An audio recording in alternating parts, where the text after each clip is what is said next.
Good morning, good morning, good morning. The sun is shining, the birds are chirping, and you are breathing. Today is Wednesday, August the 2nd, 2023.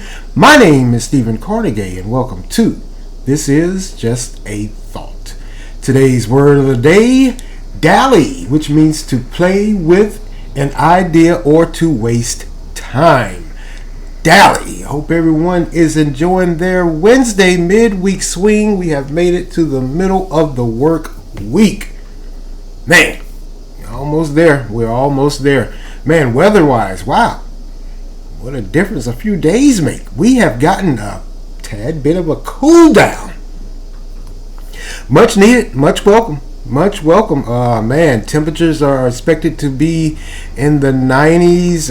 No humidity. It's no real feel. No heat index. Came in yesterday. Late Monday was kind of warm, but it really came in yesterday and today and maybe Thursday. But Thursday evening we're going to get some rain, and then the temperatures rise back up. Short-lived. And in fact, so they're saying next week by Monday we'll be right back into the heat mix. Just will. Man, like I said, it is much needed and much welcome. Man, you can tell the difference. You just can. Those 100-degree days, whew, boy, I didn't know if I was going to make it last week. I don't know about you guys.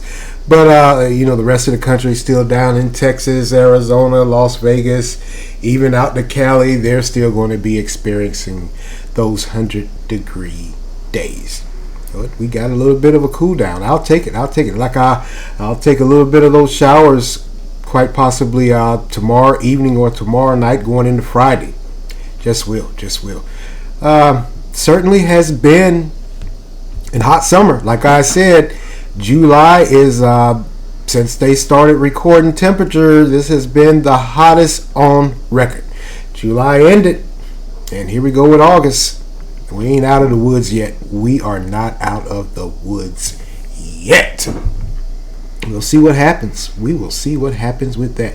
Hey, an update or a continuation of sorts with that little uprising or continued gang violence and chaos in Haiti. Looks like there has been a kidnapping. Some may say there's no surprise, but this time it's a mother and her child. She belonged to one of these American aid workers. She was a nurse, and somehow last Thursday she was kidnapped when all of this chaos started back up. Still no words from the kidnappers, gang leaders. It's the gangs. It's the Haitian gangs. In fact, they're saying that these gangs, they control over 80% of Port-au-Prince, the capital of Haiti.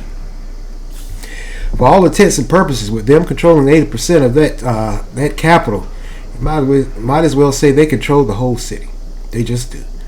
Still no aid from the international community. But wait, there is one. From the continent of Africa. Kenya has came out and said, hey, we're going to send 1,000 police officers to Haiti to help with their training and get some stability back to this island.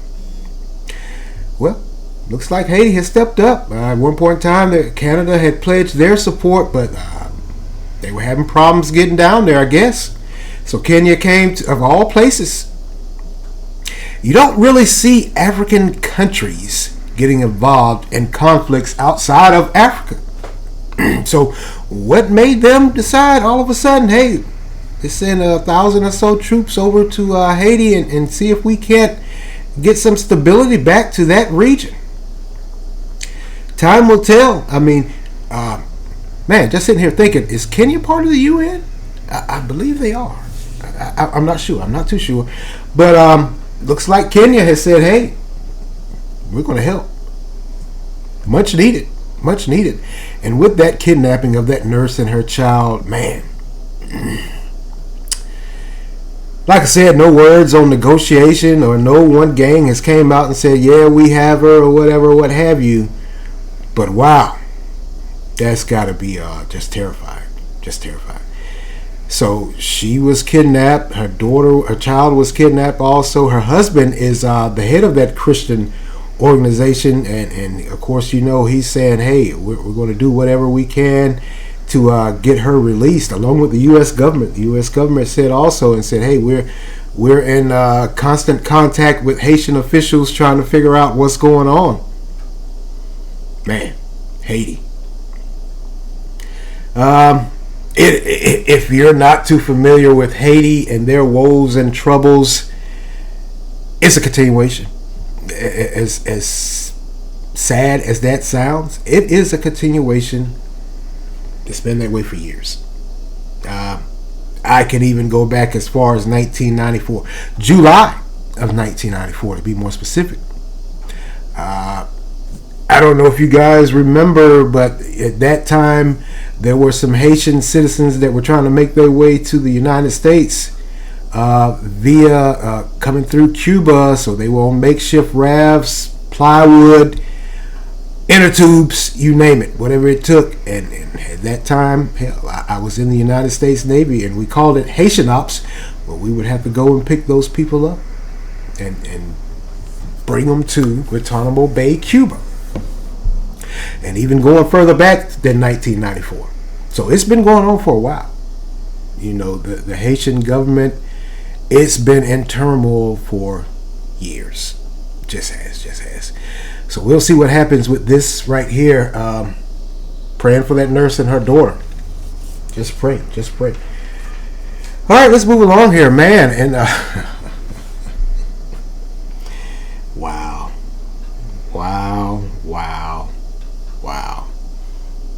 We got another wife and mother in another murder plot against her husband.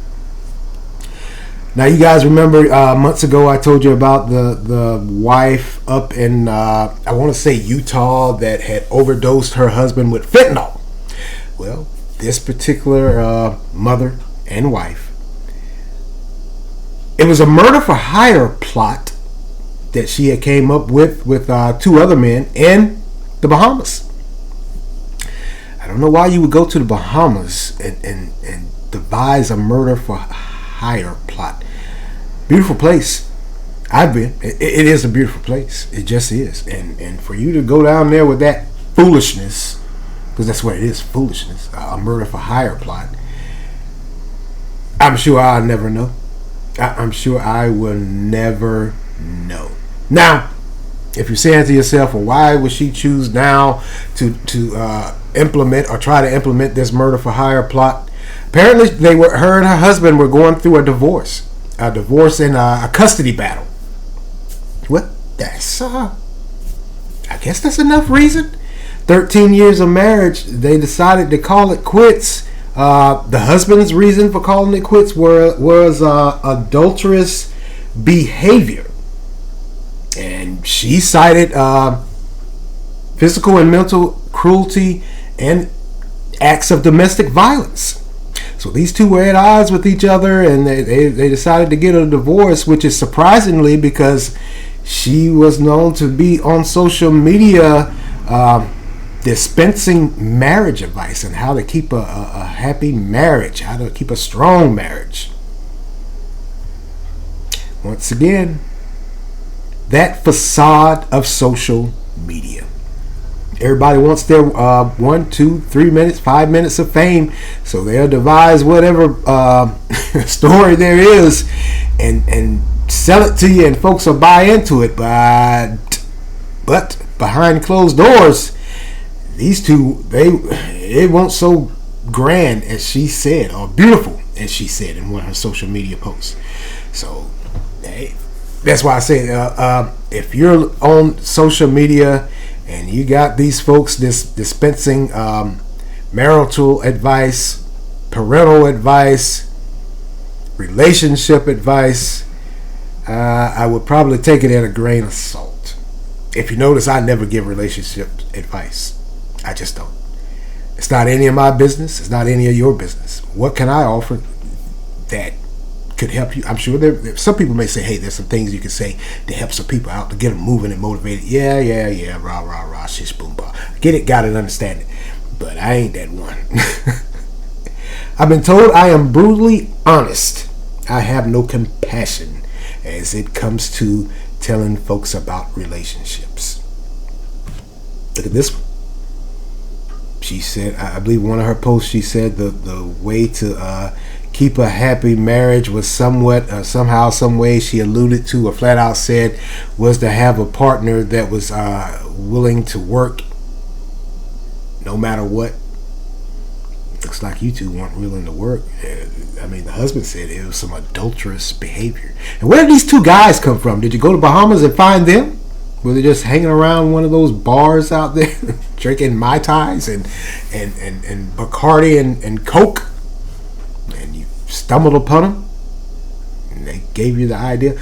Now, what tipped investigators off, which is I'm trying to really figure out, but this once again goes to show you never know how these things are going to play out, how these meeting of the minds to take someone out is going to play out. Because what happened is the police said they found a cell phone during an unrelated break-in. So apparently they went somewhere, there was a break-in, and they found this cell phone. I'm not sure how they found the cell phone, or if the cell phone was left by one of the someone that had broken in and they dropped their cell phone, or did it belong to the room or group of people they were there investigating the break-in.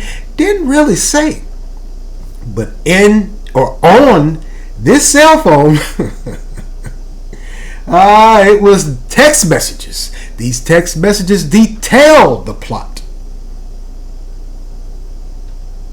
Wow.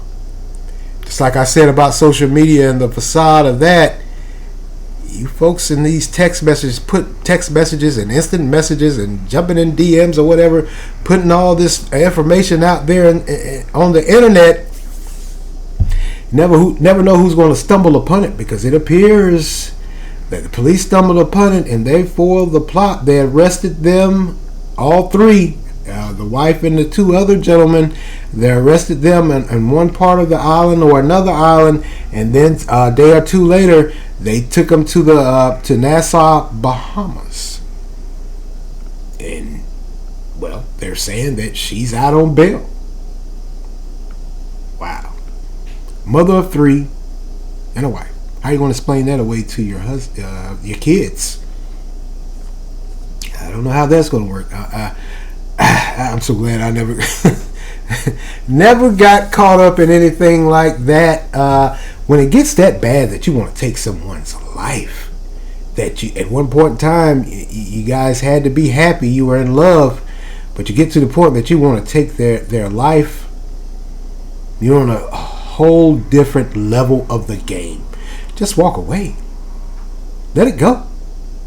Why would you want to take that man's life? What in the world did he do? Was he that evil? And I asked the same question about this lady up in Utah who overdosed her husband on fentanyl. I mean, if the guy's that bad, and I understand the domestic violence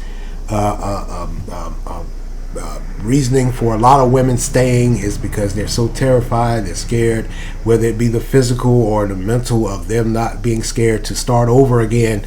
But if this guy was that abusive physically and mentally and committing acts of domestic violence, at some point in time you got to leave. So your answer is to try to kill him, or for the young lady in Utah to kill him? That makes better sense than just leaving it. I don't know. I'm not a domestic violence guru. I'm not a relationship guru. I'm just not. But I just can't see trying to kill someone. I'll just bounce. I'll just roll up out of there. That's just me. I don't have that fight in me. But man, if anything, for us men out there, we might want to start looking and recognizing red flags. Or maybe if we are one of those that are physically and mentally abusive, we might want to back up off of it, fellas. You might want to cool your heels. Because these two instances right here are telling a different tale from that years ago docile woman. These women are taking matters into their own hands, and they're going for the throat. They just are. Wow. Damn lady ended up in the Bahamas trying to devise a scheme to kill her husband. Man, luckily those police officers stumbled upon that cell phone and those text messages. Wow. That's just wow. That's unconscionable, unbelievable. I can't believe it. I just don't think it would go that far. I mean, I would hope and pray that my wife, if she ever got upset with me, wouldn't go that route. I know I work her nerves sometimes. Well, hell, she works mine too. Boy, just go. Just let it go. Treat it. Hey, like Teddy P said, Teddy Pendergrass, looks like another love TKO. Think I better let it go. Man, you cats out here, y'all playing for the finality of someone's life. Sweet baby Jesus. Good Lord. I can't believe it gets that bad. It gets that bad. I guess, I gather. Wow. Just wow. So I'll keep you guys updated on that. We'll see what happens with her in her case. So far, preliminary investigations show that she had that plot going on. She was going to take that guy out. Man. Father of 3. Wow. How you going to explain that away? Was it for insurance money? Maybe. Was he that bad of a guy? A husband? Maybe. We'll see. We will see. All right, let's move along here. Man, wow. I usually don't talk about international politics and whatever or what have you, but something very interesting is going on the continent of Africa. Once again, we're back to Africa. Niger. They've had a coup. They kicked out the democratically elected president, and this military group, militant group, I believe they're Islamists, what they call Islamic extremists, has came in and taken over. They kicked the old president out, kicked him out of the country altogether. This coup, and it has the international community up on edge. Niger, which sits on that around Nigeria and Libya, that is and has been for quite some time a bit of a hotbed for Islamic extremists that are coming into these countries or have been in these countries that have converted to Islam or were Islamic, and they're taking over. It has the international community up in arms because in addition to them taking over that country and kicking out that president, that democratically elected president, they also said, hey, I guess you would call it France is the colonizers, told the French to beat feet, get out too. We got it. We don't need you. So, of course, France gave the word to its citizens that were there, get out and get out now, just like the U.S. did with Haiti. Wow. Of course, with any military coup, it's usually the same reasoning, or at least the start of, they weren't happy with the current sitting president there. So these Islamic extremists came out and said, hey, you gotta go. You gotta go. Now, if you're saying to yourself, what does this have to do with anything as it relates to me and my day-to-day dealings in life here in America? Niger, like many countries along that up in that western part of the continent of Africa, it has a natural resource. Now we all have heard the tales of how Africa and this in these countries on the continent of Africa have been taken advantage of because of their natural resources, whether it be silver, gold, whatever, what have you. But Niger is known for its uranium. In fact, it's the 7th in the world for the production of uranium. You say to yourself, uranium, what is that used for? Of course, it's used for nuclear energy and cancer treatment, radiation. Just is. So, hey, if you're in control of that country, and whether you're an extremist or you're an elected Democratic president, you got a windfall. Just about every country in this world needs uranium for something or another. Like I said, nuclear energy or cancer treatments. So you can make money hand over fist. But apparently those that took over, they didn't like the way the country was being ran. I can honestly sit here and tell you, like I said earlier, we all know the argument that Africa is being robbed and depleted of its natural resources.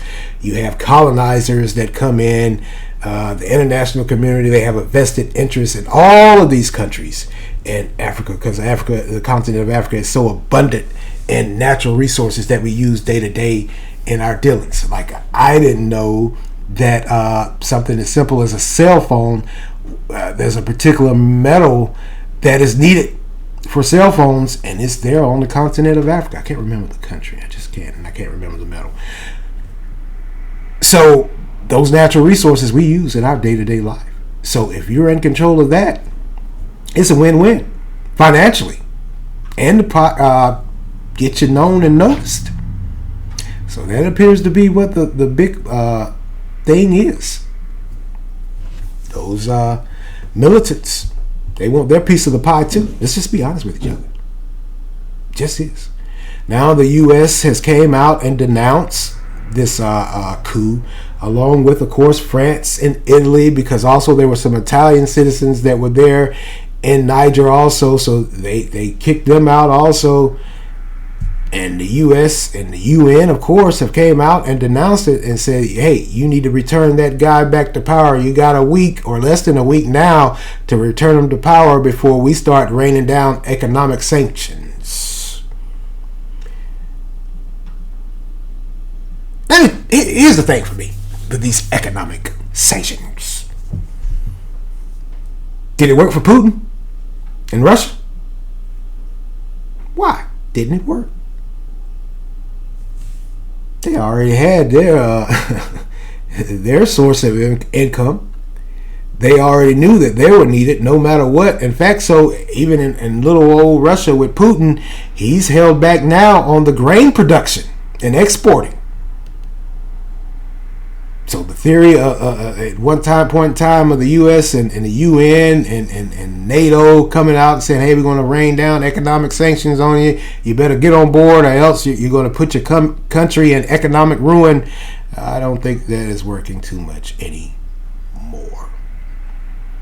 It hasn't worked for Russia, and I don't think it's going to work here in Niger either. Because like I said, those precious natural resources, whoever's in control, they run it. You put all the sanctions you want to. Somebody else will buy it. Somebody else will come in and say, hey, the U.S. and the UN don't want no dealings with you. They want to starve you out. I'll buy some. Side note, just this past weekend, Putin had a meeting with several African heads of state and forgave some debt in the billions. See where I'm going with this? See where we're at? So yeah, U.S., UN, NATO, rain your economic sanctions down. A lot of African nations, they might be rocking with Putin. The world is the world is in an uproar, turmoil, and I'm not being I'm just going to state the obvious here. not being anti-American or anti-NATO or anti-UN, but a lot of those countries that you used to bully and beat up, they ain't taking it no more. They now have 10 toes down, and they're sticking their chests out, and they're saying, bring on your economic sanctions. We could care less. We're in control. If you're saying to yourself, that's no way, no how, look at the situation. Look at the situation closely and really think about it. Yeah, Putin met with several African heads of state and forgave some debt in the billions. And then also, around that time, those Islamic extremists in Niger, they came in and kicked out that democratically elected president. A country that is 7th in the world in the production of uranium. How convenient. I ain't no conspiracy nut, but how convenient. It is convenient if you think about it. Just is. Couldn't have happened at a more perfect time, if you ask me. Then again, what do I know? What do I know? What do I know?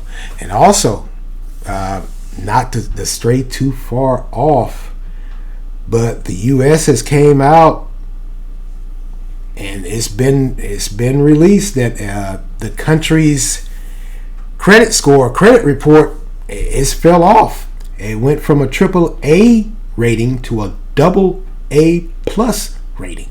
Fell off. According to this report, or according to this organization that did it, the reasoning was pretty much the economy and the politicalization of the economy.